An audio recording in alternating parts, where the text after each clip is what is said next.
If you're struggling to come up with new storyline ideas to play through in your WWE 2K25 universe mode, then I got you with 5 new amazing storylines to plug and play in your universe mode right now to have a million times more fun.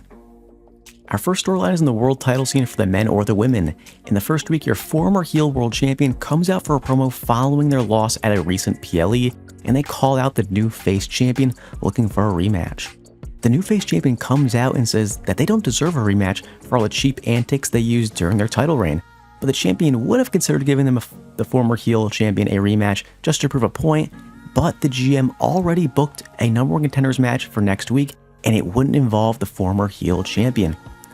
The heel would grow angry and head backstage looking for the GM. Then the following week, the former heel champion would come out for a promo once again, this time calling out the GM after not being able to find them backstage last week. The GM comes out and says that the heel had their chance with the title, but now it's time for them to go to the back of the line, and so new contenders can have their rightful opportunity. The heel will respond by saying that if this is how it's gonna be, then he or she will go and get their opportunity themselves, leaving the GM and the fans not knowing what the heel exactly means with that statement. Later that night, the number 1 contenders match would take place in the main event, but once the match ended, the former heel champion would enter the ring and attack both superstars from the number 1 contenders match. The following week, the number 1 contender for the world title would call out the heel in a promo, which would lead to the former heel champion to come out to respond. But before saying anything, he or she would attack the new number 1 contender once again. The former heel champion would not be done with their aggression for that night, as he or she would then go on to attack the new face champion backstage, making it clear that they are coming for whoever is in the world title picture. Next week, the go-home show before the PLE, the show would open with the former heel champion once again attacking the number 1 contender for coming out for a promo, where he or she would say that the attacks will not stop until they're given a world title match. The number 1 contender would not stay down though after the attack and would come out to respond to the heel, saying that if the only way to get rid of the heel for good was to allow them in the world title match and make it a triple threat, then they would agree, but if the heel loses, then he or she must leave the brand. The heel is angered by the stipulation, but would agree before attacking the number 1 contender one final time, heading into the PLE World Title Triple Threat match. Our second storyline will also take place in the world title scene for the men or the women. In the first week at the latest PLE, your face world champion would retain their world title, but would quickly be targeted by a heel faction leader as he or she would come out for a promo stating that they wanted the next shot at the world title. The world champion would not come out to respond, but rather a face challenger would, and they would challenge the heel to a match next week to become the number 1 contender. The heel would agree, and the match would become official. The following week in the main event, the heel faction leader would take on the face challenger to become the new number 1 contender, but during the match, a member of the heel's faction would try to distract the face at ringside, but it did not go to plan as the face challenger would be able to take out both the heel faction members. But even with this momentum during the match, the face wouldn't be able to get the win as the heel faction leader would steal the win with a roll-up to become the new number 1 contender. The next week, the heel faction leader would come out for a promo, calling out the champion now that they are the number 1 contender. The world champion would come out to respond, and he or she would call out the heel for trying to use the numbers game last week before mocking them for its failure. This would lead the heel number 1 contender to attack the world champion in the ring.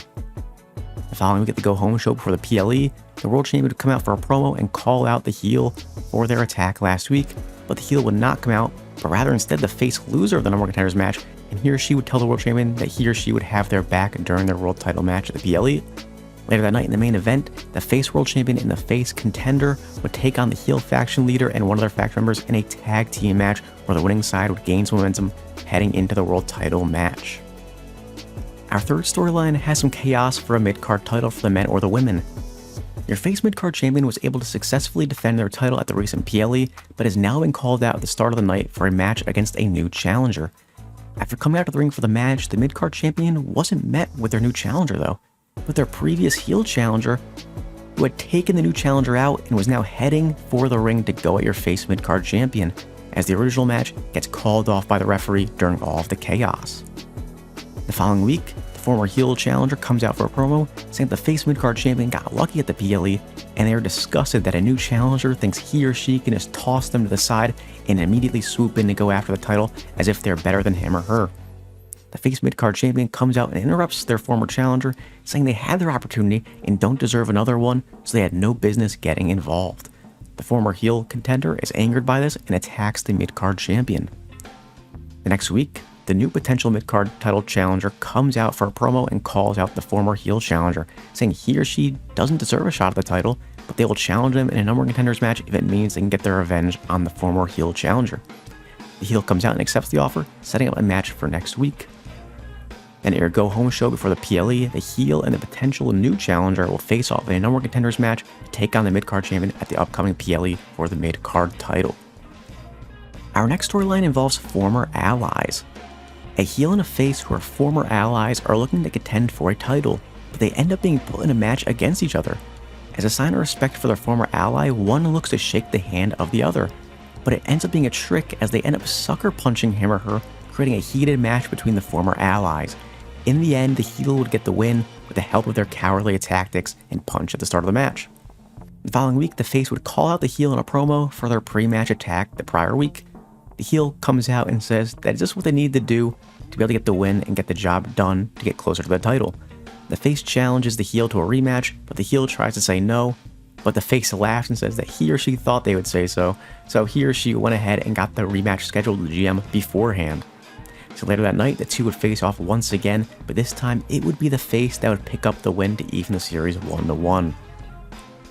The following week, the heel would attack the face backstage, clearly angry about being put in a rematch and coming away with the loss from their former ally. Later that night though, the heel would come out for a promo and call out the GM for screwing them over and putting them in a match with no preparation.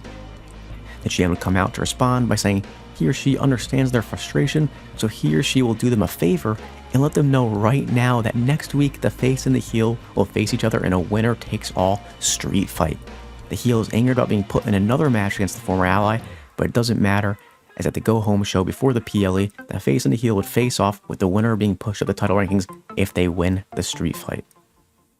Our fifth storyline has some tag team title chaos. In the first week, a face tag team has recently won the tag team titles and decides to come out for a promo where they declare they want to be fighting champions and look to challenge any team that wants to come for their titles at the upcoming PLE.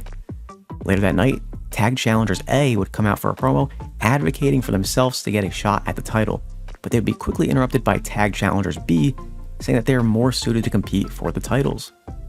At the end of the night, Tag Challengers C would attack Tag Challengers B backstage as they already have had some issues with them in the past, but now the tag title shot up for grabs, Tag Challengers C are making it clear they want to enter the mix. The following week, Tag Challengers C would come out and explain that they attacked Tag Challengers B because they are beneath them and don't deserve the opportunity before them.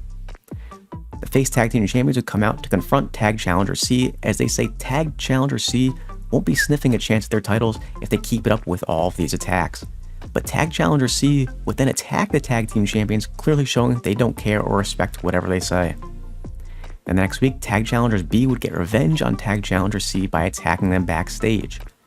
Later in the night, a 4v4 tag match was set up as the tag team champions and Tag Challengers B would take on Tag Challengers A and Tag Challengers C. Next week at the Go Home show though, Tag Challengers C would this time attack Tag Challengers A as they were bothered by how they believed Tag Challengers A were trying to steal their spotlight in last week's match. Later that night, the GM would come out for a promo where he or she would say that after all of this chaos this past month, the only decision that makes sense is for the tag titles to be put on the line in a 4-way TLC match at the upcoming PLE. Our next feud will be a mid-card title rivalry. A superstar from another company or call from NXT will make an unannounced WWE main roster debut as they come out for a promo. They're interrupted though by a heel mid-card champion who will interrupt them, and they tell this new superstar that they're all hype and don't deserve to be in the same ring as them. The following week, this new superstar gets a win versus a low-level mid-card opponent. Then in the following week, the new superstar will come out for a promo calling out the heel champion after their win the prior week. The heel champion once again come out to confront them, and they tell the new superstar that beating a low-level competitor didn't earn them any respect, and that he or she must win against a much better opponent. Then later that night, the new superstar beats a top mid-card title contender. Then on the following week, before the PLE, the heel champion comes out, cuts a promo saying that the new superstar is just a flash in the pan, and that 2 quick wins on the main roster mean nothing, and that he or she doesn't deserve a title shot. the GM has other plans, as the number one contenders match will be scheduled as a gauntlet match for that night, containing the new superstar along with some other mid-card contenders. And that new superstar would go on to win the match to take on the heel champion, the PLE. But before we get to the PLE, the heel champion would later that night attack your new superstar backstage, heading into their PLE match, where the heel champion takes on her new superstar for the mid-card title.